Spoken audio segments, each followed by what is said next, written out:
I'm reading chapter 9. The advanced rudery lesson is interrupted. This jumpy time of waiting and preparing finally came to an end about 2 weeks later. It was halfway through one of Gobber's advanced rudery lessons in the Great Hall. Snotlout was in front of the rest of the class, having a rudery battle against Toughnut Jr. Toughnut Jr. was struggling. He was naturally a good-natured boy, and insults were not his strong point. "You," said Toughnut Jr., trying to sound sneery, "are a big fat, really fat bully, and your granny is a very naughty person." "Oh, for Thor's sake, Toughnut Jr., exploded Gobber furiously, tearing his beard out. "This is a simple exercise. Can't you do better than that? Snotlight's granny is a yellow-bellied, decrepit old oyster. Snotlight's granny is a barking mad old walrus head." "What's that?" Old Snotlight so psyched up for the lesson that he didn't care who he attacked. No, Snotlight, soothed at Gobber. No, I was just telling, Toughnut, you're supposed to think of something extra vile and then spit the words out. You show him, Snotlout." "With pleasure," leered Snotlout. He leaned forward until his nose was just inches away from Toughnut's. His mean little eyes narrowed with menace, his nostrils quivered with temper.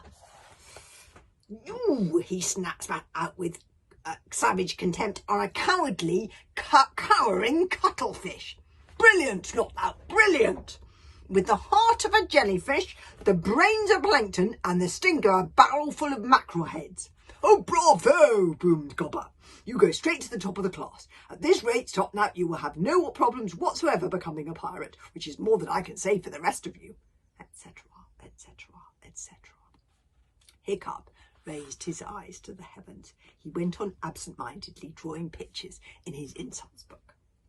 He was unexpectedly interrupted by the arrival of Stoic the Vast, and behind him, smiling charmingly with too much teeth in his smile, Alvin, the poor but honest farmer.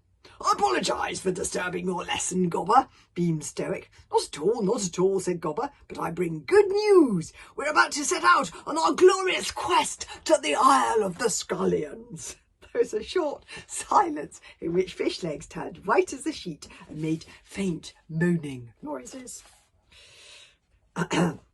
"What about the scallions?" he asked. "I'm glad you asked that," replied Stoic the Vast enthusiastically. "As we all know," he patted Hiccup affectionately on the head, "scallions are terrifyingly vicious creatures." "Savage beyond your wildest dreams," murmured Hiccup. "But," beamed Stoic, "they have not only lost their ability to fly, but also their sense of sight. Indeed, they are guided to their prey entirely by smell alone. So it is Alvin's theory that if we bath thoroughly before we go, unusual I know, but you have to suffer to be rich, we should be all right." Fishlegs put up his hand. "Theory? Should be? I mean, what you're saying is that Alvin doesn't actually know when we could find ourselves flat on our backs, being chewed to death very slowly by a bunch of ravenous reptiles." Stoic nodded. "In which case you shall enter Valhalla a hero of the tribe, and may I say here that anyone who dies in the course of his duty will be awarded a posthumous black helmet." "Oh, yippee!" murmured Hiccup.